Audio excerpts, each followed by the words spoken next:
सर्वलोक चूड़ामणि अनंत ब्रह्मांडों के स्वामी भगवान जिसको अभय, जिसकी बाह पकड़, अभयत भुज दंड मूल पीनांस सानुकूल, जिसको अभय दे दिया, जिसको शरण में ले लिया, जिसकी बाह पकड़ ली, कौन त्रिभुवन में से कुछ भय दे सके।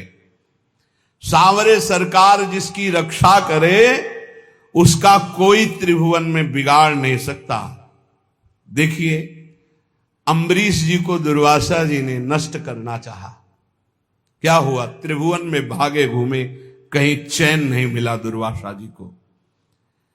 प्रहलाद जी को हिरण्यकश्यप ने नष्ट करना चाहा, क्या हुआ? भगवान ने नरसिंह रूप रख के हर वरदान के बीच का रास्ता निकाल के फाड़ के फेंक दिया। न दिन है न रात संध्या, न अस्त्र है न शस्त्र, ना खून, न जीवित है न निर्जीव, न ब्रह्मा का बनाया हुआ नर है न पशु, नरसिंह रूप, न घर के भीतर है न बाहर, डेहरी पे बैठे। हर वरदान फाड़ के फेंक दिया। और प्रहलाद जी के कहीं खरोच भी कभी पूरे जीवन में नहीं लगी। भगवत रसिक जी कह रहे, ध्रुव जी क्या स्थिति थी? चाटा मार कर की गोद में भी बैठने नहीं दिया है। तो इस सिंहासन का अधिकारी, जहां पहले नारायण का भजन कर और शरीर त्याग, और मेरे गर्भ से, सुरुचि ने कहा मेरे गर्भ से, तब इस सिंहासन में जाके भगवान की आराधना, 5 वर्ष का बालक यही मधुवन में, मथुरापुरी में आकर के तपस्या की। क्या उस समय मच्छर नहीं थे? क्या सांप बिच्छू नहीं थे? क्या सिंह नहीं थे? कोई परवाह नहीं की, क्योंकि सांवरे सरकार का भरोसा, 6 महीने में भगवत साक्षात्कार करके त्रिभुवन में सर्वबंदनी अटल पदवी प्राप्त करके चले गए। कुंती नंदन 5 पांडवों को बाल्यावस्था से लेकर मारने का प्रयास होता रहा।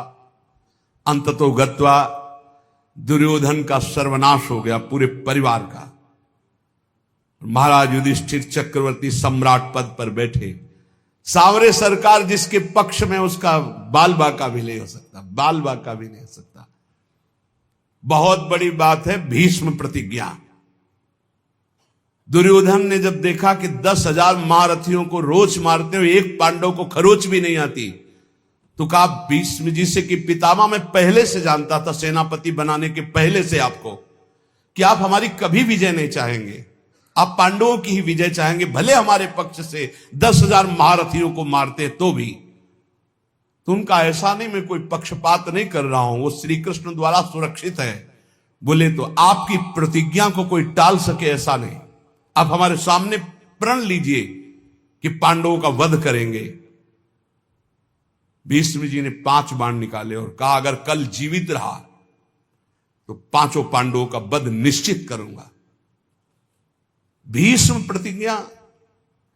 भीष्म जी अपने वचन के पालन के लिए अपने गुरुदेव परशुराम से युद्ध कर दिए, औरों की तो बात चले दो।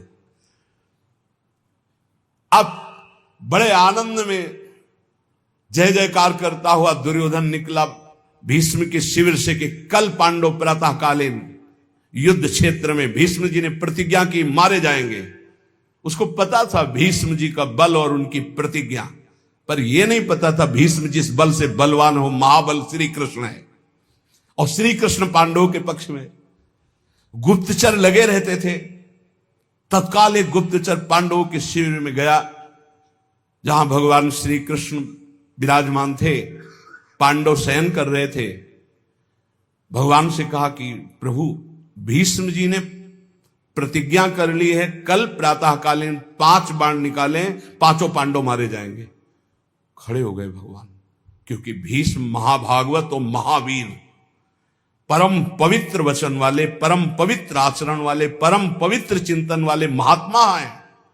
भगवान खड़े हो गए, टहलने लगे, विचार किया कि क्या किया जाए।